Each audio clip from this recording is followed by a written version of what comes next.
오늘 말씀은 여러분들이 잘 아시는 도피성에 대한 이야기입니다. 그런데 오늘 우리가 이 도피성에 대해서는 이미 모세가 이미 이스라엘 사람들에게 언급을 했었습니다. 그리고 그 모세의 언급대로 이제 이스라엘이 모든 기업을 이제 정확하게 나눈 후에 다시 한번 이 도피성에 대해서 이야기를 하고 있습니다. 근데 한번 생각해 보는 거예요. 이스라엘에게 오늘 가나안 땅을 모두 다 이렇게 분배하고 이제 자기의 기업을 얻게 되었습니다. 그러면 제일 중요한 게 이제는 그 기업들을 어떻게 유지해 갈 것인가. 오히려 이것에 더 관심이 많지 않을까요? 많은 사람들이 오히려 하나님에게 듣고 싶었던 이야기가 뭘까요? 하나님, 어떻게 해야 우리 기업이 더 잘 될까요? 하나님, 우리 기업이 어떻게 잘 보존될까요? 아마 여호수아에게도 그러한 메시지를 듣기를 원했을지도 모르겠습니다. 그런데 오늘 여호수아는 하나님께서 여호수아에게 말씀하신 그 이야기들을 다시 우리에게 이야기해 주고 있습니다. 다시 얘기하자면 하나님께서는 이스라엘에게 오늘 땅의 분배가 다 끝났는데 실질적으로 그들이 필요하다고 생각하는 것과는 다른 도피성에 대해서 이야기를 하고 있다는 거죠. 왜 그럴까? 한번 좀 생각해 볼 필요가 있을 것 같아요. 도대체 도피성이라는 게 과연 뭔데 이럴까? 그래서 여러분들이 오늘 본문의 내용을 잘 보시면 이 도피성이 무엇인가 알 수 있습니다. 뭐냐면 결국에는 살인자를 보호해주는 성이라는 것이죠. 근데 이 살인자라는 것은 단순히 어떤 악한 범죄를 저질러서 그들이 피할 수 있는 곳을 주는 것이 아니라 부지 중의 실수로 사람을 죽인 것, 의도치 않게 고의로 하지 않고 정말 자기도 모르게 실수로 사람을 죽였던 사람이 피할 수 있는 혹은 보호받을 수 있는 성을 만들었다. 이것이 바로 도피성이라는 거예요. 그리고 이 도피성은 각 지파별로 받은 기업의 성을 하나씩 만들었습니다. 더 나아가서는 제사장과 레위인들이 머무르는 그 마을, 그러니까 하나님께서는 레위인과 제사장들에게는 기업을 주지 않으셨습니다.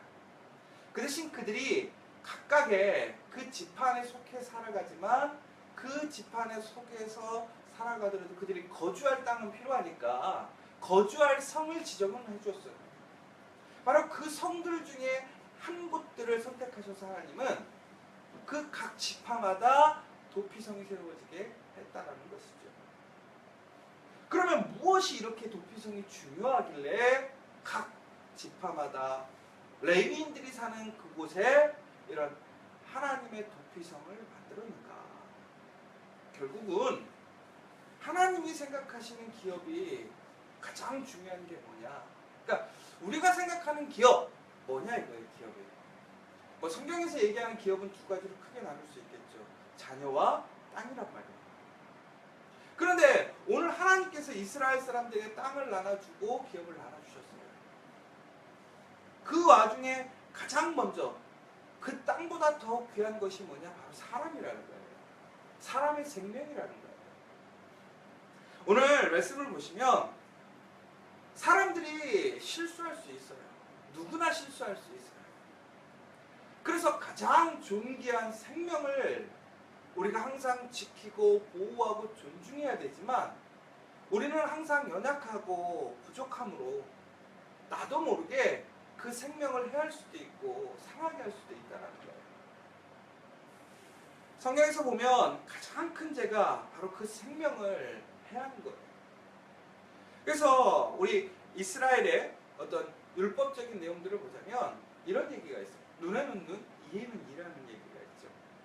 근데 이것이 이제 요즘에 흔한 이슬람 근본주의자들이 얘기하는 그러한 내용들과 비슷한 건데, 그러면 왜 하나님께서는 이스라엘 사람들에게 눈에는 눈, 이에는 이라고 했을까요?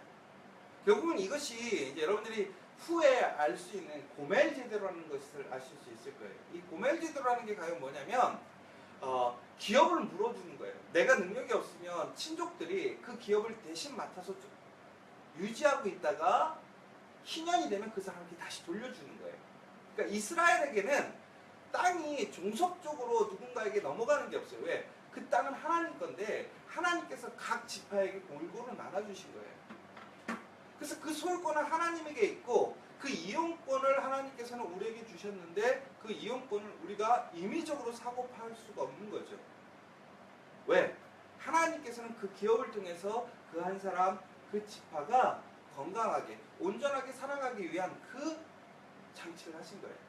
그러니까 다시 얘기하자면 하나님께서의 가장 큰 코스는 뭐냐면 그 기업을 통해서 사람들이 건강하고 온전하게 살아가기를 원하셨다는 거죠. 그래서 그걸 제도적으로 만든 게 바로 고멜이라는 거죠. 그런데 이 고멜에는 또 한 가지 특징이 하나 있었어요. 뭐냐면 내 형제나 내 친족들이 누군가에게 불의한 일을 당하면 복수해 주는 거예요. 이 얘기는 결국은 무슨 얘기냐면 그 사람들을 지켜준다라는 얘기인 거죠. 그러니까 결국은 눈에는 눈, 이에는 이라는 것이 단순히 복수의 개념으로서 그 사람들을 응징하고 심판하려고 하는 목적이 있는 것이 아니라 종국에는 누군가를 상하게 했을 때 누군가의 눈을 다치게 하고 정말 누군가의 마음을 다치게 했을 때 나도 똑같이 그렇게 당할 수 있다는 것을 이야기해 주는 거예요. 결국은 무슨 얘기예요? 존중해 주라는 거예요. 그러니까 복수하는 것, 심판하는 개념이 아니라 예방하는 거예요. 넘어가지 말라는 거예요. 다른 사람을 상하게 하지 말라는 거예요. 그러니까 더욱더 적극적인 방어인 거예요. 그래서 눈에는 눈, 이에는 이. 그리고 고엘이라는 제도마저도 마찬가지인 거죠. 왜? 내가 누군가를 상하게 하면 그것에 대한 죄가가 어떻게 해요? 분명히 돌아온다라는 거예요. 그러니까 어떻게 하라는 거예요? 다른 사람을 함부로 해하지 말라는 거죠. 그런데 실수로 사람을 죽이는 일이 있더라는 거예요. 의도치 않게 사람이 죽는 사건들이 생기는 거죠. 바로 그때 바로 그 실수한 사람마저도 하나님은 어떻게 하시느냐? 보호하시고 지켜주기를 원하시는 거예요. 그 하나님이 정말 대단한 거예요. 하나님은 모든 사람의 생명을 온전하게 아름답게 지켜주기를 원하셔요. 그래서 서로 간에 그것을 존중하고 지킬 수 있도록 율법으로 만들어 놓으신 거죠. 그런데 그 중에 실수하는 사람들이 있어요. 그 사람들마저도 어떻게 그 생명은 너무나 존귀하고 그 사람들이 실수로 생명을 빼앗았지만 그 빼앗은 그 사람의 생명마저도 존귀하기 때문에 하나님께서는 그들을 지키시고 보호하시기 위해 도피성을 만들었다는 거예요. 결국은 여러분 오늘 우리가 이 전체적인 내용을 통해서 정말 우리가 다시 한번 생각해야 될 것은 뭐냐면 우리는 과연 얼마나 한 사람의 생명, 한 사람의 영혼에 대해서 정말 진지하고 의미 있게 생각하는가. 하나님은 그래서 종국에는 우리 한 사람의 생명을 살리기 위해 바로 그분의 아들 독생자 예수 그리스도를 이 땅에 보내신 거예요. 우리의 생명과 바꾸신 거예요. 우리의 생명을 지켜주기 위해서. 우리는 너무나 보잘것없고 실수하고 정말 하나님 보시기에 아름답게 살지 못해요. 그럼에도 하나님이 주신 그 생명, 그 귀한 하나님의 형상, 하나님의 자녀이기 때문에 하나님은 여기 있는 한 사람 한 사람을 끝까지 보호하시고 지키시고 인도하시길 원하십니다. 그리고 여러분, 우리가 정말 실수하고 정말 하나님의 은혜에 이르지 못할 때가 있어요. 그래서 우리 스스로가 참 답답하고 나 스스로가 용서가 되지 않고 만족스럽지 않을 때가 있어요. 그래서 하나님께 다가가기 싫어요. 하나님께 면목이 없어서 못 가겠는 거예요. 그런데 하나님은 그렇지 않아요. 그러한 실습 가운데서도 우리의 불완전함 속에서도 하나님은 우리를 지키시고 우리를 보호하시기 위해 도피성이라는 것을 만드셨어요. 그런데 이 도피성은 단순히 우리가 어떤 책략적으로 우리의 유익을 이용해서 이용할 수 있는 것은 아니었어요. 왜 그러냐면 오늘 이 도피성에 들어가기 위해서는 먼저 그들이 그 도피성을 찾아가야 되는 것이고요. 또 한 가지는 그 도피성을 찾아갔다고 해서 아무나 들어갈 수 있는 것은 아니었습니다. 그 도피성에 있는 장로들을 통해서 그가 정말 임의로 살인을 했는지 아니면 부지중의 실수로 살인을 했는지를 평가를 받아야 해요. 그러면서 그 피해 보복자들이 오는 것에서 그들을 보호해 주는 것이었고, 존국에는 재판을 받을 때까지 그곳에서 재판을 기다릴 수 있도록 해줬다라는 거예요. 그러니까 여러분, 여기서 내가 무조건 도피성에 들어가면 되는 거야, 이게 아니라 공정한 재판을 받을 수 있도록 도와주고 보호해 주는 거였어요.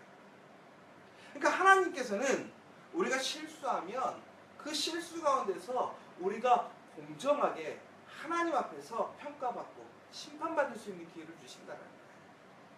그럼 어떤 사람들은 그렇게 얘기할 것 같아요. 그럼 전국에는 심판받는 건 똑같잖아요. 살인이니까. 그런데 문제는 바로 그 고의로 살인한 것은 일반적인 살인과 동등하게 여기지 않는다는 거예요. 그래서 재판을 통해서 그 사람이 부지 중에 무지로 정말 실수로 살인했다고 하면 그것을 용서받는 거예요. 얼마나 획기적인 사건이에요. 그런데 하나님께서는 우리에게 더 큰 은혜를 주셨어요. 우리가 의도적으로 사람을 죽여도, 내가 정말 나쁜 마음으로 사람을 죽여도, 내가 철저한 계획 가운데 사람을 죽여도 이제는 도피성되는 예수님께 오면 그 사람은 누구나 용서를 받게 해주신다. 바로 여호수아 때는 이스라엘 사람들에게 부지 중에 의도하지 않은 사람들, 그들의 생명을 지키고 용서해 주셨어요. 그런데 이제는 예수님을 통해서 아무리 나쁘고 정말 계획적이고 그가 실수가 아닌 그러한 행위일지라도 그가 정말 하나님께 피하기를 원하고 예수님 앞에 그 긍휼을, 은혜를 원하면 하나님께서는 그들에게 그 죄를 묻지 않으시겠다고 합니다.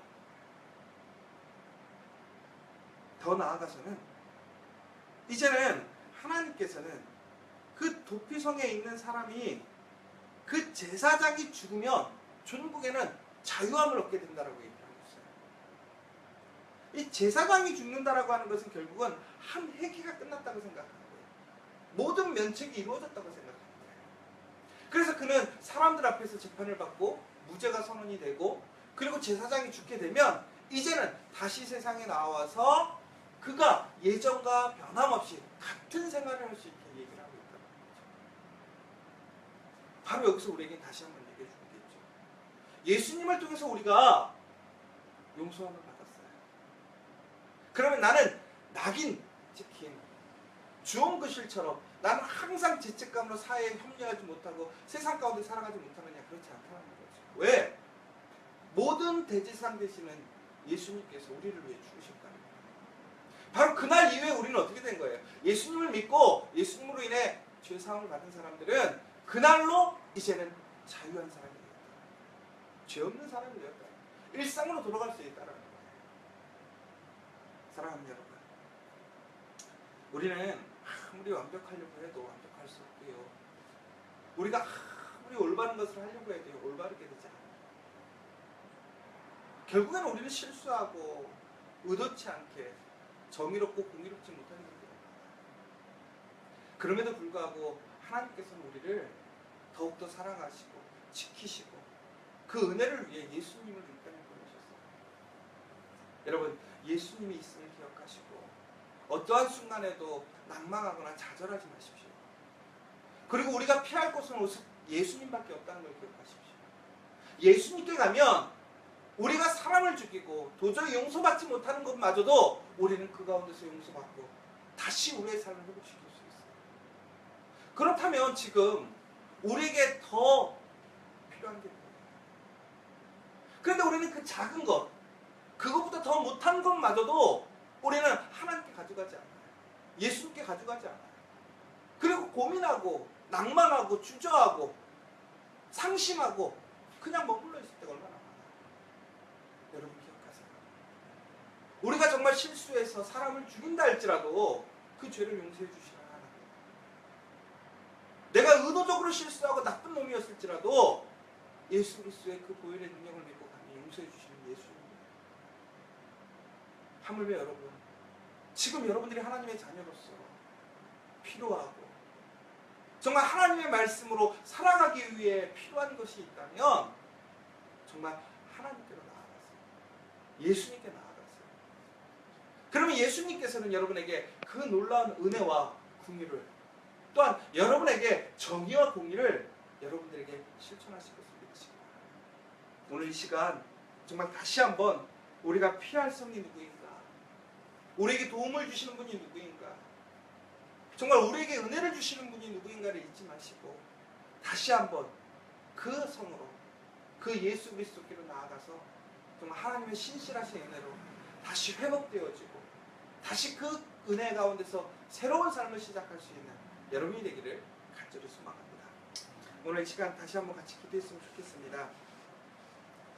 실수하는 것이 중요한 것이 아니라 실수한 이후에 어떻게 행동하느냐가 더 중요한 것 같습니다. 완벽해지려고 하지 마시고요, 철저히 하나님 앞에 회개하는 사람이 되십시오. 그 가운데 놀라운 역사가 있습니다. 은혜가 있습니다.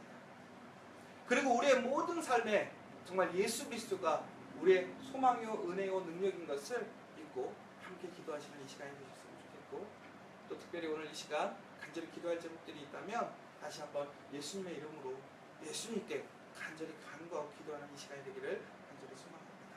우리 함께 기도하도록 하겠습니다.